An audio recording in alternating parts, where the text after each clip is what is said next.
My generation was probably the first generation of many Americans actually going through college, So my husband and I both graduated from college.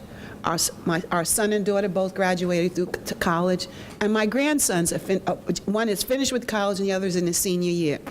But the City University is largely responsible for the large middle class that we have today. I'm going to tell you something else, is that when I was a kid growing up, they didn't even have a term, middle class. There was no such term. You were either poor or rich. And rich people are always suspicious of rich people. How do they get rich, okay? But if you were a hardworking person and honest, you were considered the best. That was the ideal. And maybe that was appropriate for those times.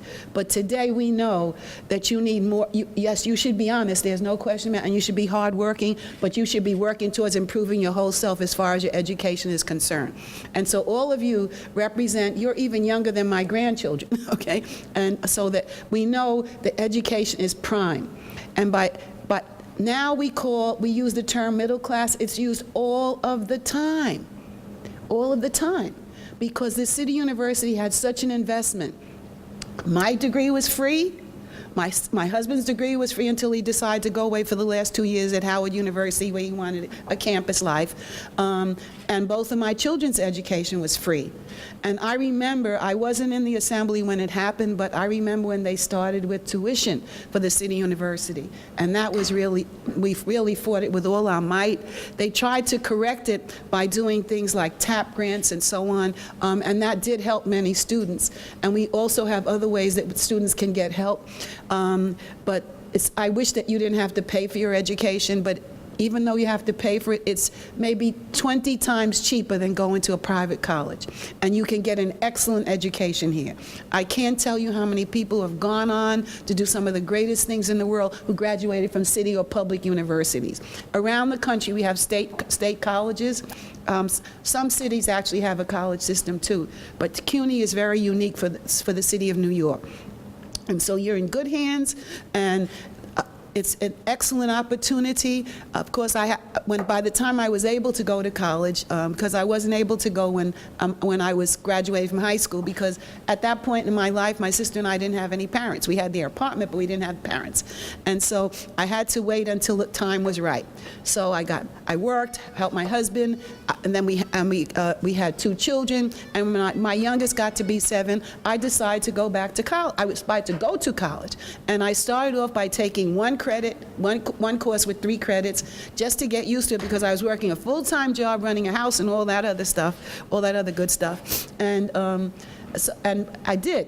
And then when I got ready to, I registered for my 2nd semester. So this time I'm gonna enlarge it and maybe take another one also, another course also. But I learned, and I registered. We got a call from the City University, from Queens College, and they told us that they were opening up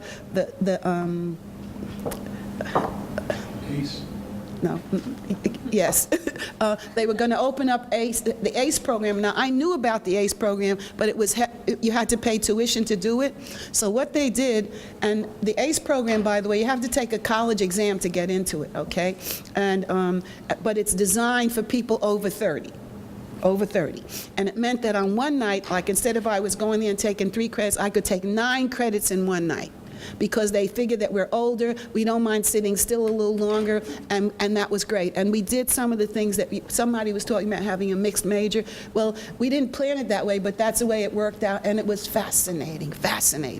And one of the men in my class was 70 years old, and he had always wanted to go to college. Well, let me tell you, when we talked about Socrates, forget it. I mean, there was so much life experience in that room that it turned into all the professors loved to teach our classes because they became so interesting. And so that's the way I was able to get through college, and the ACE program still exists. Maybe some of your parents would like to get a college degree, because you have to be over 30 to get into it. Let them know about that. I've become sort of a cheerleader for the ACE program for many, many years. Plus, you could get credit for certain activities that you've done pro bono to help the community. Enough said. The City University is one of our most important institutions. And you see where this Holocaust Center is? It's here at Queensborough Community College. And we established I didn't establish it. Where's Dr.? Where's Dr.? Dr. Fu. Oh, he's outside on the cell phone. At any rate, he got together with Dr. Marty, who welcomed and wanted it to come here. And as a result, we have this wonderful, wonderful time period in history, which was man's most impossibly cruelty to his fellow man. And we want to make sure that it doesn't happen again. Not even an inch, not even a quarter of an inch, no way.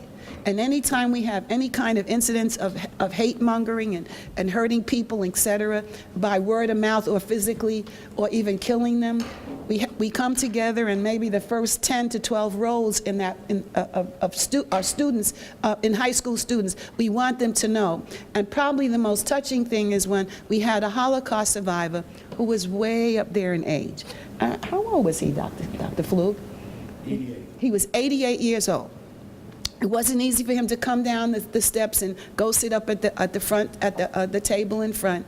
But when he talked, every student listened so intently, because he described what he went through under Hitler. And for many of the students, they never even knew such a thing happened, okay? And so when you see the design of that window, that represents broken glass. Broken glass. And that was a sign that trouble was coming. And that's why the architect designed it like this. And at night, it's absolutely spectacular. So you're in a special place by going to the City University, and we got to spread that word and let everybody know.